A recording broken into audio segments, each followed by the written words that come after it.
자, 안녕하세요. 설교 복귀하겠습니다. 2021년 6월 13일 성령 강림 후 셋째 주일의 설교, 제목은 하나님 나라와 시, 성경 본문은 마가복음 4장 26절에서 34절. 이 설교를 한번 검토하겠습니다. 전체를 다시 검토하는 건 아니고 부분적으로 보충하는 겁니다.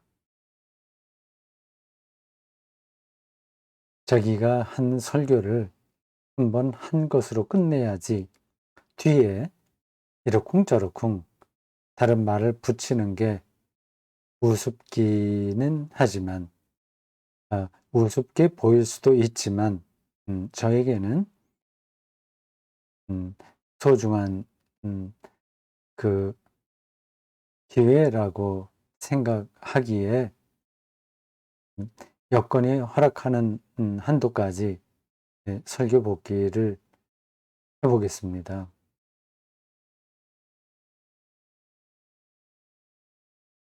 지금 시간이 주일 9시 한 반 가까이 됩니다. 오늘 예배 마치고 6월 13일이죠. 코로나 전국이라서 교회 친교 식사도 없고 다른 모임도 다 생략돼 있습니다. 그래도 소모임으로 가끔 식사도 하긴 합니다. 오늘은 그 전시회 하는 김기른 집사 거기에 다녀왔습니다. 마침 제 설교의 주제와 그 그림과 또 연결이 되네요.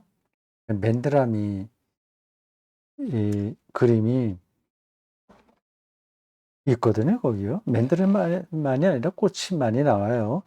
팜프렛을 제가 어디다가 뒀는데 눈에 안 띄네요. 그 꽃과 시, 요 관계입니다. 하나님 나라와 시, 그리고 맨드라미와 그 씨앗. 또 주보에도 표지 사진으로 이 맨드라미 씨앗을 올렸습니다. 맨드라미 씨는 유독히 작습니다. 근데 거기서 나오는 맨드라미 꽃은 아주 강렬합니다. 색깔이 그렇죠. 오늘 예배 마치고 돌아오는 길에 돌아와서 저희 아내가 우리 교회 어느 집사로부터 받았다고 하면서 이걸 주더라고요. 이 씨앗이에요. 이걸 내년에 심어서 또 키워보자고 하네요. 여기 보니까 보라 매발톱이라고 하는 게 적혀 있습니다. 매발톱꽃 보라색 나는 거 씨앗을 이렇게 담은 것 같습니다. 이 밑에 씨앗이 있고 씨앗을 담은 그 씨 주머니인가 그 있죠. 참 예쁘게 만들었네요. 그래서 몇 사람에게 이렇게 준 것 같습니다. 그리고 잘 보관했다가 내년 이른 봄에 키워보겠습니다. 이 씨앗도 작네요. 맨드라미 씨도 아주 작습니다. 참 신비로운 거죠. 오늘 전시회에 갔을 때 그 꽃을 보면서 꽃이 많이 나오거든요. 씨앗과 꽃의 관계를 다시 한번 생각했습니다. 우리는 예수님이 비유로 많이 말씀하신 걸 읽으면서도 그걸 너무 그러려니 하고 넘어갑니다. 그거를 실질적으로 잘 이해를 안 해요. 밭에 씨를 뿌렸는데 무슨 밭에 이었다.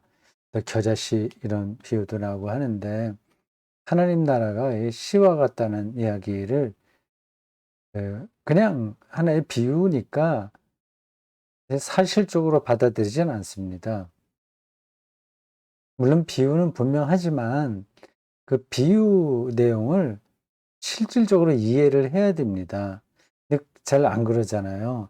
씨앗에서 싹이 나오고 그 꽃이 피고 열매를 맺는다는 그 과정이 얼마나 신비로운지를 그냥 감상적으로만 느끼지 실질적으로는 잘 느끼지 못합니다.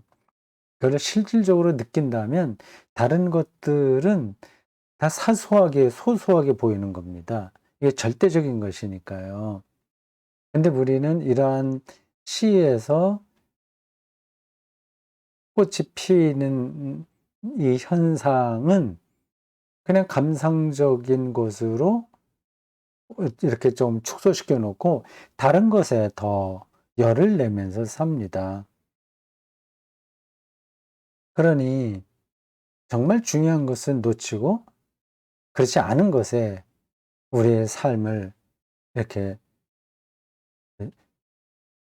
소진하는 거죠. 이 시와 꽃만이 아니라 우리의 삶 전체가 그런 신비로운 역학관계 안에 있습니다. 그걸 놓치고 자기가 원하는 것을 성취하는 데에만 마음을 다 두고 있습니다. 이거 다 뻔한 얘기 제가 다시 해서 미안합니다. 근데 그거 극복하기 쉽지 않아요. 자, 네, 주일날 예배 마치고 전시회 갔다가 돌아와서 또 몇 가지 집에서 제가 몸을 쓰면서 해야 될 어떤 작업들이 있어서 다 끝내고 뭐 저녁도 먹고 지금 편안한 그런 시간입니다. 빨간 글씨로 제 설교문에 몇 대목을 표시했습니다. 앞 대목에 나오는 이야기입니다. 초등학교 교사들은 미래의 아인슈타인을, 미래의 마더 테레사를, 미래의 위대한 시인과 화가와 신학자와 철학자를, 그리고 미래의 예수 그리스도를 가르치고 있는 겁니다. 이런 점에서 교사는 두렵고 떨리는 직업입니다. 이런 말을 했습니다. 어린이들이 시와 같은 거죠. 그 미래가 열려 있으니까 그 어린이들과 함께 살면서 상당히 중요한 부분들을 같이 나누는 교사의 역할이 중요하다 하는 거를 이제 이야기한 겁니다. 근데 그게 설교의 핵심은 아닌 거예요. 그 교사의 일이 두렵고 떨리는 거다. 그게 왜 그러냐는 것을 설명하려고 그 아이들의 미래를 볼 수 있어야 된다. 그를 느낄 수 있어야 된다고 하는 겁니다. 이게 참, 뭐, 저도 쉽지 않은 건데, 이런 시각을 얻기가 간단하지 않습니다. 자, 이 세상은 그런 시각들을 오히려 묻어두게 합니다. 그 어린이들만이 아니라 모든 사람의 미래의 관점을 우리가 들어야 돼요. 네, 목사는 더더욱 그렇습니다. 모든 기독교인들이 하나님을 믿는 사람들이 성도라고 하지 않습니까? 그리고 우리가 죽음 이후에 새하늘과 새 땅으로 들어간다고 하지 않습니까? 그러니까 지금 교회 공동체를 구성하고 있는 교인들은 성도예요. 하늘나라의 아, 주인들이라고 할 수 있습니다. 뭐 천국이라고 해도 좋아요. 어, 거기에 주인처럼 살게 될 사람들과 같이 공동체를 꾸리는 거니까 그 상대방이 얼마나 귀합니까? 지금은 뭐 사회적으로 이렇다 할 자랑거리가 없는 교인이라고 하더라도 하나님 나라의 관점에서는 정말 귀한 분들인 거죠. 근데 그런 시각이 목회자에게 필요합니다. 그래서 모든 사람들을 다 성도로 어, 대할 수 있어야죠.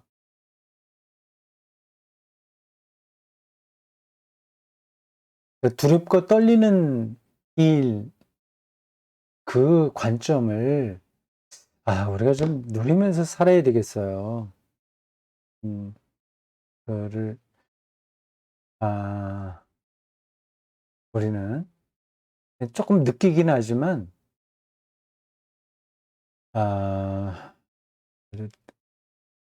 되게 삶의 내용으로 그렇게 받아들이지 못합니다. 교사들 얘기 잠깐 했는데 지금 여기 빨간 글씨로 표현된 이러한 시각으로 교사 생활을 하는 사람들이 그렇게 많지는 않죠. 그냥 해석적인 직업으로 떨어진 겁니다. 그러니까 이걸 빨리 해치워야 돼요.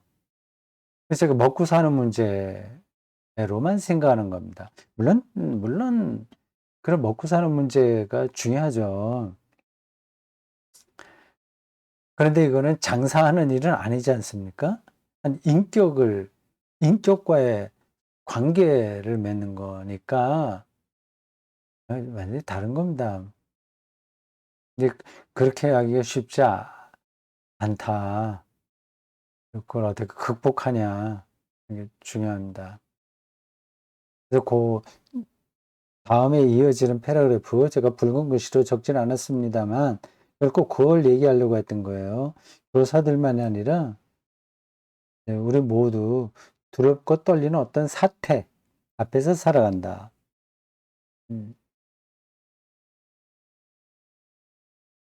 같은 교우가, 어떤 이 집사, 박 집사가 있다고 합시다.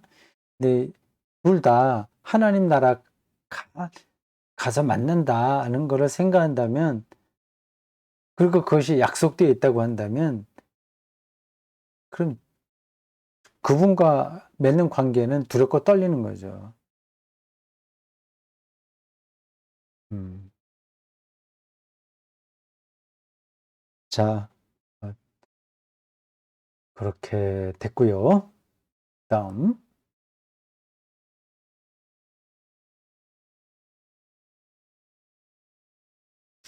여기 토마토가 앞에 있다고 생각해 봅시다. 그, 성경 이야기를 아주 실질적으로 어, 이해하려고 이렇게 설명하는 겁니다. 이런 방식으로 이해하지 않으면 우리가 성경의 세계에 들어가지 못합니다. 그 물리학, 생물학, 고고학, 뭐 심리학 등 소위 말해서 인문학적인 바탕에서 성경이 해석되어야 되는 거예요. 그런 거 없이 그저 주관적인 감정, 심리, 주관성 이런 데만 떨어져 있으면 저는 오래 가지 못합니다. 신앙이 성숙해지지가 않습니다. 그런 방식이라면 그냥 사이비 이단들의 일방적인 그런 종교 현상하고 비슷한 거예요. 인문학이 중요합니다. 그러니까 지금 요 대목도 그런 설명입니다. 이게 생명 현상은 우리가 할 수 없는 거다. 그걸 설명하려고 하는 겁니다. 그거를 뚫어봐야 돼요. 근데 그 도마들을 우리가 모종 사거나 아니면 우리가 씨를 해서 이제 키울 수 있습니다. 땅에 뿌려서 키워요. 그걸 자기가 한다고 생각하는 겁니다. 내가 농사 잘 졌다. 전화 가서 그래서 그거를 흉년이 들어서 돈 많이 벌었다. 특수 작물에서 돈 많이 벌었다. 그래서 자기가 하는 걸로 생각하지 않습니까? 물론 이제 농사를 천직으로 알고 잘 짓는 사람들은 자기가 하는 게 아니라 하늘이 한다, 땅이 한다, 그거를 직관적으로 알고 있긴 있습니다. 근데 그거를 더 인문학적인 바탕에서 이해를 해야 그게 이제 자기 것이 되는 거예요.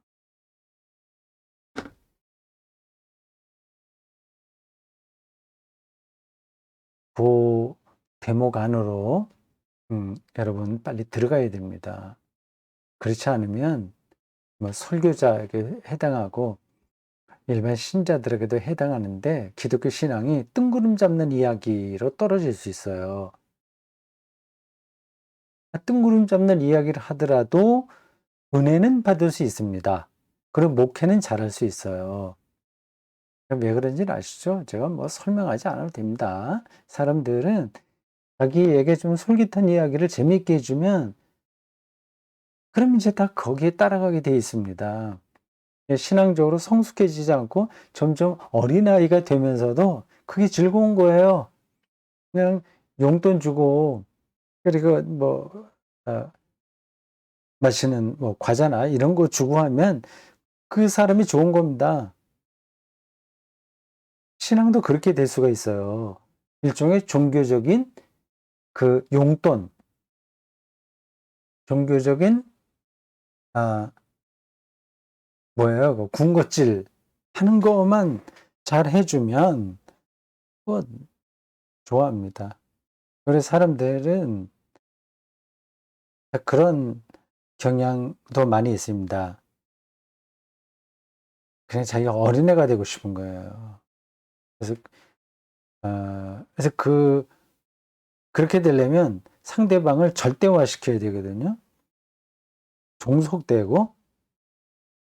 그러니까 한국에 많은 그 대중적인 설교자들이 좀 유치하잖아요. 그러니까 다 그런 건 아니고 상당한 경우에서 그래도 그렇게 많은 추종자들이 나온다는 건 자기 를 이제 그렇게 낮추는 거죠. 그 표현이 쉽진 않은데 군것질 하는 거로 만족할 수 있어요. 기독교 신앙이 성숙해지지 않아도 목회는 얼마든지 가능하다. 그리고 뭐 조금 인격적이고 착한 목회자라고 한다면 뭐 좋은 영향도 많이 끼치니까 뭐 그렇게 됩니다. 뭐 그건 뭐 그렇게 신앙생활하는 것도 뭐 됩니다. 나쁘다고 할 수는 없어요. 근데 그거는 그렇게 하고 싶은 사람들은 그렇게 하면 됩니다. 저는 성숙한 신앙인, 그러니까 기독교 신앙의 근본을 우리가 좀 부딪혀보자. 그런 관점에서 설교도 하고 설교 복기도 하는 겁니다. 이 도마도 이야기도 그거예요. 생명이 왜 인간이 다룰 수 없는 문제냐 하는 것을 인문학적 관점에서 설명하는 겁니다. 여기 나온 이야기는 물리학적으로 사실인 거예요. 원소예요. 도마도가 있다면 이게 원소 덩어리입니다. 물도 있고 뭐 여러 가지가 있죠. 분자들이 있죠. 분자들보다 더 작은 게 원소거든요. 양자의 세계라고 합니다. 그 원소 다 잘라내면 마지막으로 원소들로 이렇게 있습니다. 물론 이제 그게 입자냐 수동이냐 하는 것도 더 생각을 해야 되겠지만 여기서는 그건 그만두겠습니다. 원소로 다 나뉘어요.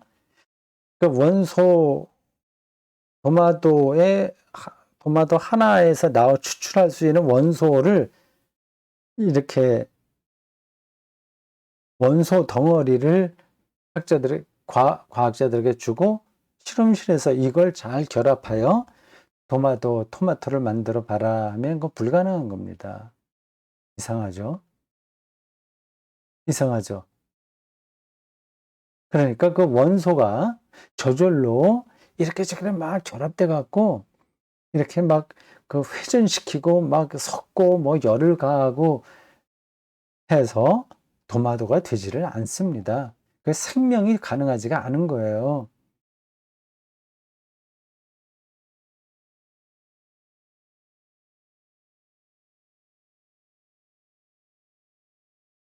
네, 시 비유에서 첫 번째 시 비유에서 핵심은 그 시로부터 나오는 그 생명 현상이 예, 사람에게서는 나올 수 없는 거다. 그걸 일단 뚫어봐야 됩니다. 그걸 뚫어보고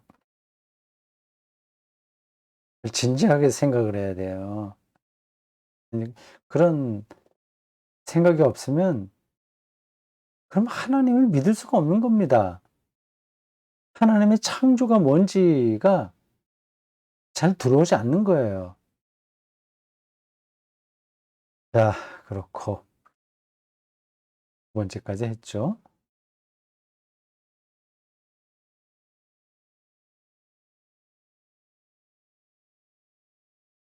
세 번째입니다. 하나님을 믿는 우리는 그러니까 토마토를 공장에서 찍어낼 수 없다 하는 말은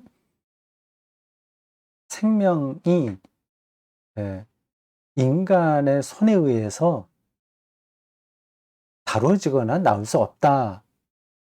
그런 것처럼 하나님 나라도 우리가 건설할 수 있는 게 아니라 하나님만이 실행할 수 있다. 그걸 이제 설교 시간에 얘기한 겁니다. 이제 그렇다고 해서 우리가 하나님이 하시는 일이니 우리는 손 놓고 기다리자 그 뜻은 아니라고 해서요. 그 관계를 여러분들이 좀 잘 생각하셔야 됩니다.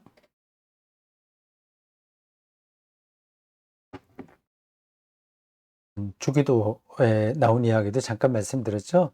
예, 하나님의 나라가 오게 하시며 그렇게 기도하라고 그랬죠. 하나님 나라를 우리가 너희가 건설해라. 그렇게 하지 않았습니다. 그러니까 다 연관되는 이야기예요. 이제 그렇다고 해서 우리가 뭐될 대로 되라. 그거는 뭐 다 그분에게 맡겨놓고 우리는 그냥 내가 살 도리만 하면 된다. 그 뜻은 아닙니다. 하나님 나라와 우리가 상관없이 산다는 건 말이 되지가 않습니다.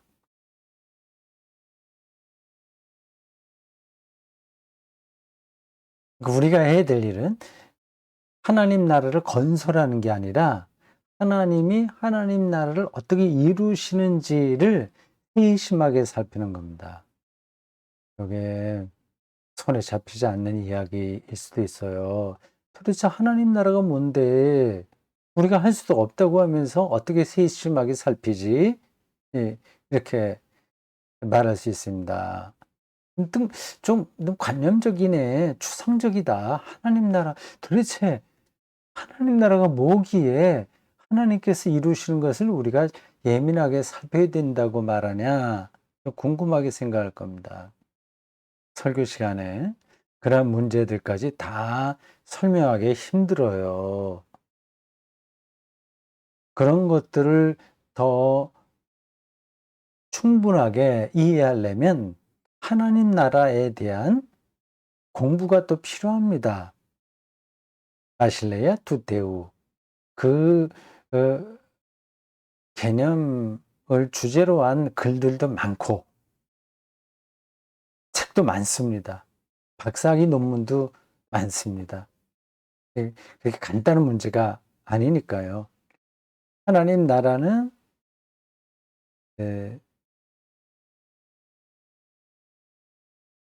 아직은 아니지만 이미 왔다. 뭐 이렇게 신학적으로도 설명합니다.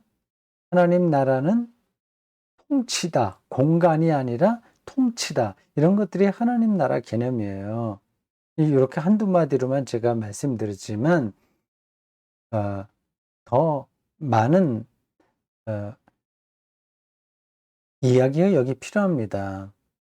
그래서 그 하나님 나라가 뭔데 우리가 그것을 세심하게 하나님께서 이루시는 것을 봐야 되는 거지? 이렇게 궁금하게 생각하시는 분들에게 그걸 또 다시 설명할 수는 없는 거예요. 그건 좀 넘어가죠. 그러면서 그, 그런 설명하는 과정에서 그 하나님 나라 개념이 좀 그분에게 더, 어, 풀어질 수 있도록 이제 그렇게 설교자가 노력해야 되겠죠. 어쨌든 그거는 이제 접어두고 하나님 나라가 오게 하시기를 기도하는 게 하나님 나라가 어떻게 이루어지는지를 예민하게 살피는 영적인 태도입니다. 그냥 우리의 신앙적인 현장의 문제와 연관해서 말씀드리면 이렇습니다.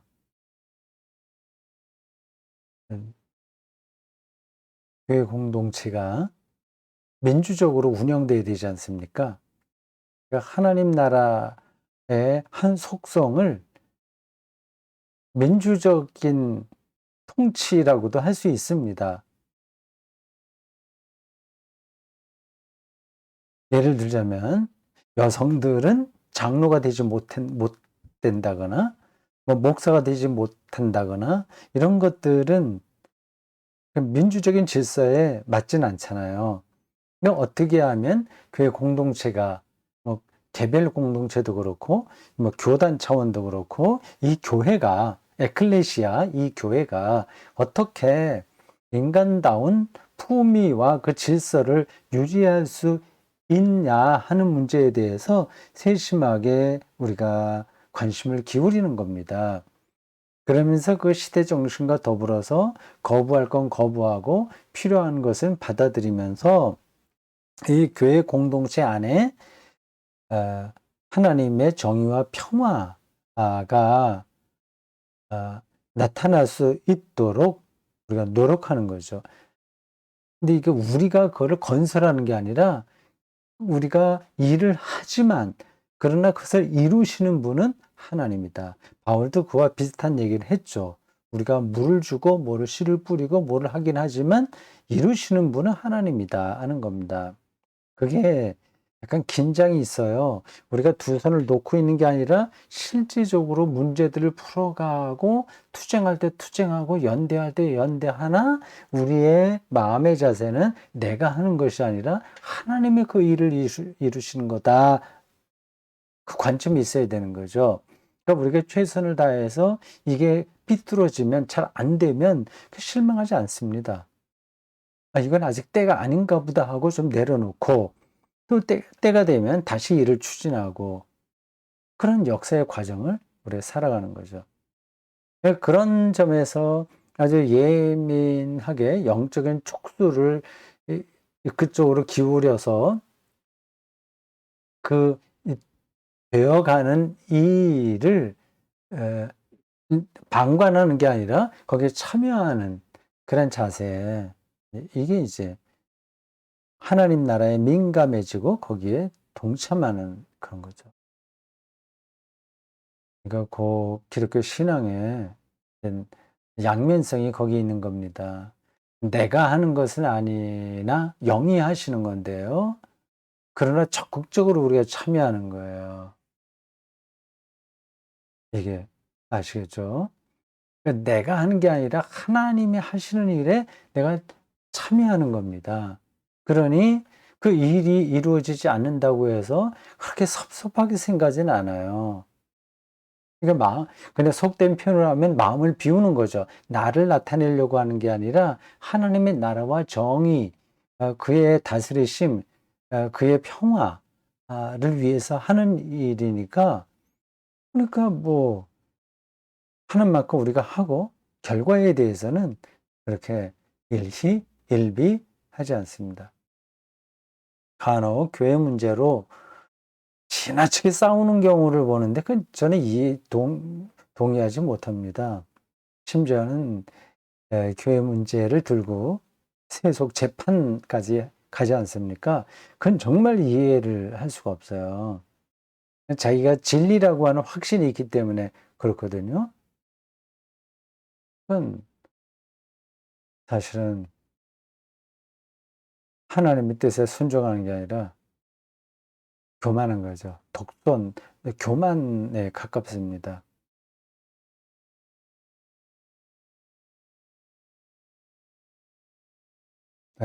그것도 뭐 이렇게 한두 마디로 딱 끊어서 말할 수 있는 건 아닙니다.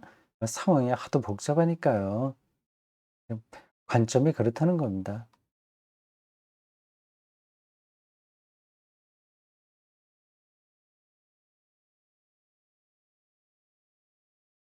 시와 꽃의 관계를 설명하는 과정입니다. 예, 시에서 꽃, 여기는 연속성과 불연속성이 있어요. 연속성은 당연히 시가 있어야 꽃이 핀다는 거죠. 불연속성은 이 시와 꽃은 완전히 다른 겁니다. 다른 세계입니다. 시는 아주 단순하잖아요. 딱딱하고 조그맣고. 그게 거의 죽어 있는 것처럼 보이지 않습니까? 시는 그냥 생명이 아니라 하나의 작은 사물처럼 보이는 거예요. 돌멩이처럼. 돌멩이, 작은 돌멩이처럼 보입니다. 그 꽃은 완전히 화려하죠. 색깔도 그렇고, 뭐, 몸뚱이 이런 것도 그렇고 말이죠. 여기 불연속성이 있어요. 연속적이면서 불연속적인 것이 있어요.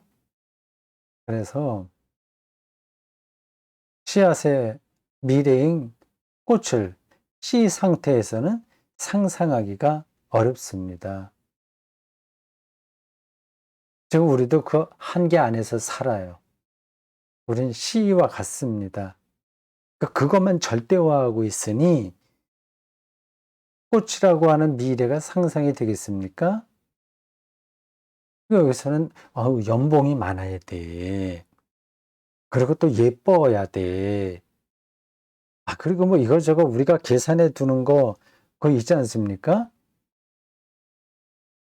그걸 이제 절대화하고 있어요. 지금 정치도 그렇고 뭐 등 두루두루 여러 가지 점에서 그것만 절대적인 생명으로 알고 있으니까 그거를 초월하는 불연속적인 꽃으로 표상되는 그 생명의 세계를 상상할 수가 없는 겁니다.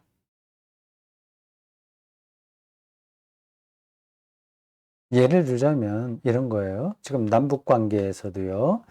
지금 이렇게 대립하고 뭐 국방비 많이 들어가고 뭐 무기도 사와야 되고 계속 이렇게 남북 관계가 서로 잘 좋아져서 윈윈 할 수 있는 길도 있는데 이렇게 분단이 벌써 수십 년, 100년도 이제 가까이 올 것 같은데 이거를 절대화하고 있지 않습니까?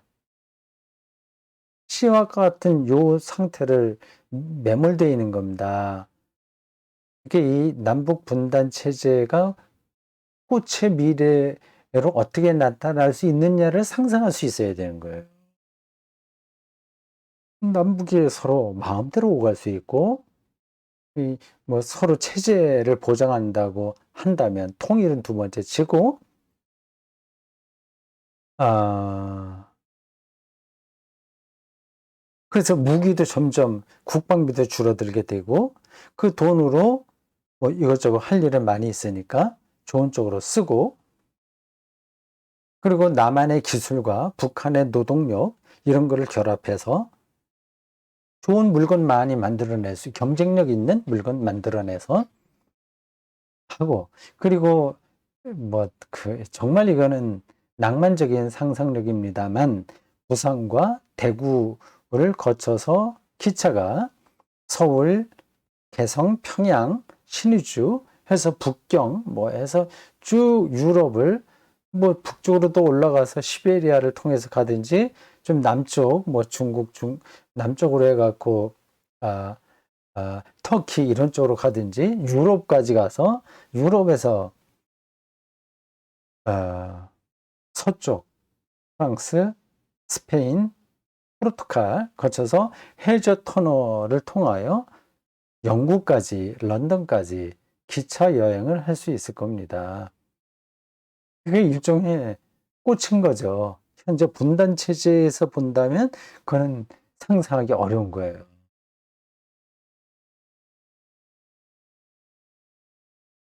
제가 그냥 우리가 살아가는 일상에서의 예를 든 겁니다. 성경은 그보다 더 극단적인 미래를 이야기하고 있어요. 하나님에게 들어가는 거죠. 완전히. 근데 그 미래를 기독교는 천국이라고 합니다. 요한계시록에 나와 있는 여러 새 예루살렘, 새 하늘과 새 땅으로 표상되는 그 세계인 거예요. 근데 그게 상상이 안 됩니다. 지금 우리는 배부르게 먹고 옷 잘 입고 넓은 집에서 살고 존경받고 재미있고 취미생활하고 이런 것만 우리는 생명의 모든 것으로 생각하고 있습니다. 내가 아닐 수 있어요. 우리가 지금 멋지다고 생각하는 이 삶이 시처럼 단조로울 수 있습니다. 더 극단적인 예, 생명의 세계를 하나님께서 준비하고 계시다고 하는 게 기독교의 종말론입니다. 예수님이 오신다. 그때에 그래서 생명으로 세상을 심판하신다. 씨앗에서 완전히 꽃으로 변하는 세상인 거죠. 그게 도대체 어떤 건가? 그 상상하기 어렵습니다. 그는 역사 과정을 통해서 점점 드러나게 되겠죠. 그러한 절정의 생명을 향해서 용기 잃지 않고 인내심을 발휘하면서 선하게 싸우는 사람들이 기독교인입니다. 그렇게 하려면 일단 거룩한 상상력, 이 시와 같은 세상에서 꽃과 같은 세상이 있다는 그 상상력이 필요한 겁니다. 성경은 다 그런 상상력에 근거해서 기록된 겁니다. 구약도 마찬가지고요. 뱀의 이사야에 나오죠.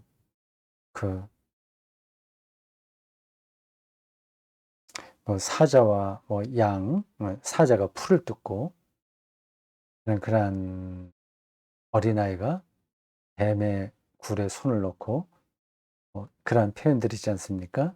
이 세상에서는 가능하지 않은 절대적으로 새로운 세계에 대한 거룩한 상상력입니다.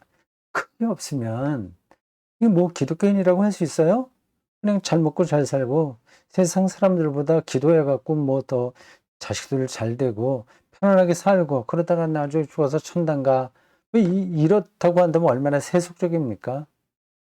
그건 예수 믿지 않아도 그렇게 얼마든지 살 수 있으니까 굳이 기독교인이라고 할 필요가 없습니다.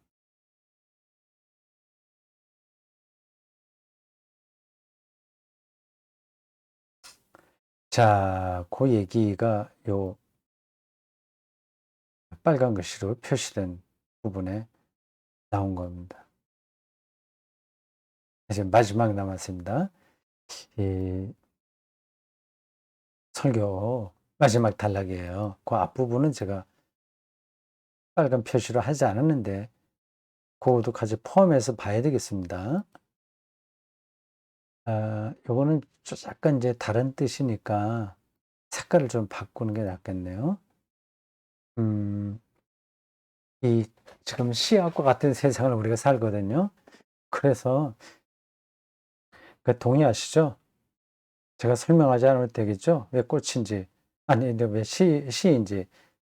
이게 아무리 여기서 그럴듯하게 살아도 시에 불과합니다. 재미있어 봤자 별것 없어요.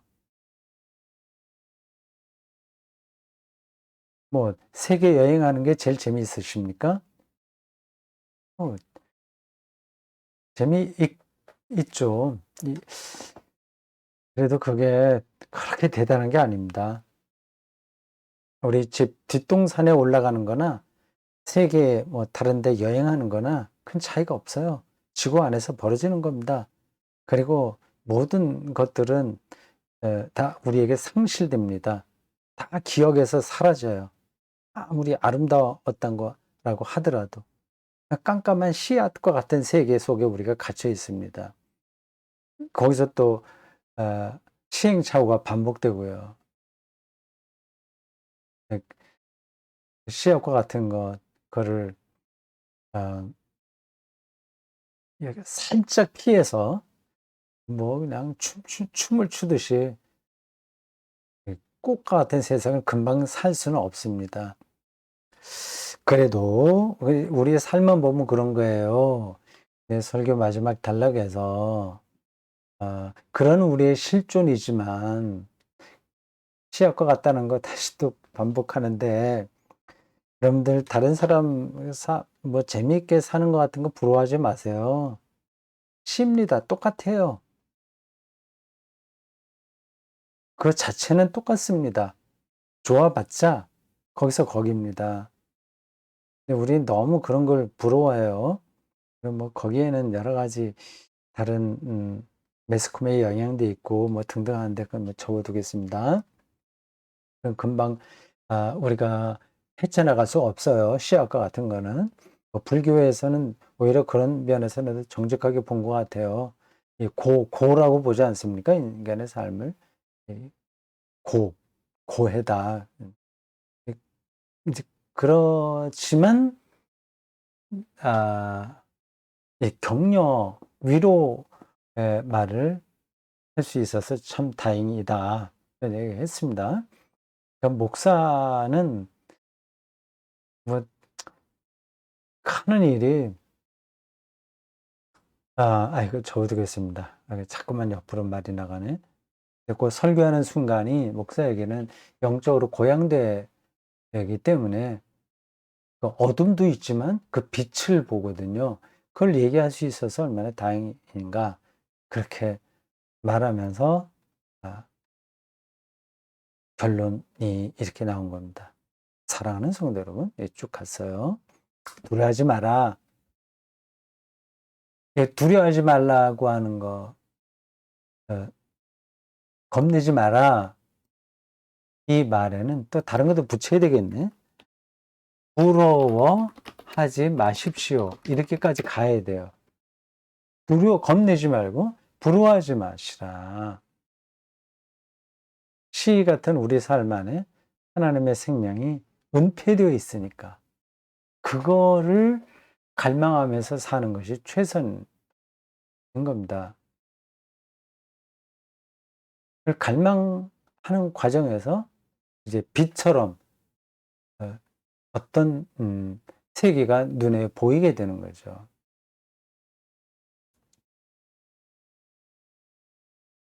그래서 요건 개인적인 고백으로 요번 설교를 마쳤네요. 요 문장 마지막 문장인데 저의 고백입니다. 이 세상에 이미 꽃으로 가득하다는 사실을 숨은 방식으로요. 깨닫는 순간이 저는 기다려집니다. 그렇게 될 것 같아요. 그러니까 실제로 꽃만 꽃이라고 얘기하는 게 아니라 이런 것들도 꽃으로 보일 수 있습니다. 모든 것들이 다 생명의 극치로 경험될 수 있는 거예요.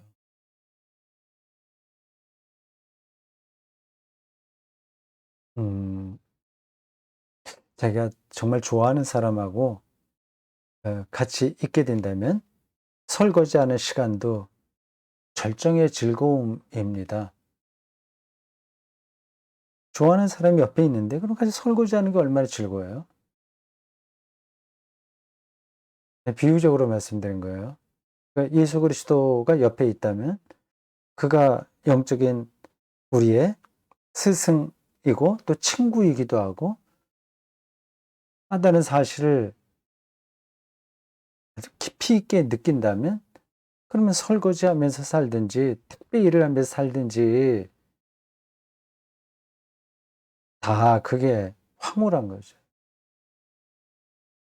그 순간이 기다려진다고 했습니다. 여기에 덧붙여야 될 말은 그 순간은 제가 이 세상에서 이 세상을 하직하더라도 죽어도 아쉬움이 없는 때인 거죠.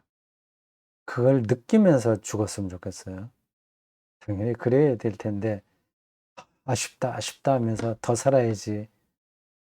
뭐 이런 식으로 죽는다면 참 초라하겠죠. 그걸 미리 알고서 꽃으로 가득하다고 하는 걸 깨닫고서 언제라도 세상을 떠나도 아쉬울 게 없다는 그런 충만감이 저에게 있으면 좋겠다고 그렇게 생각을 했습니다. 조금씩 거기에 가까워진다는 느낌이 들기는 드는데 아직 멀었죠. 여러분들도 마찬가지일 겁니다. 자, 오늘 여기까지 하겠습니다. 수고했습니다.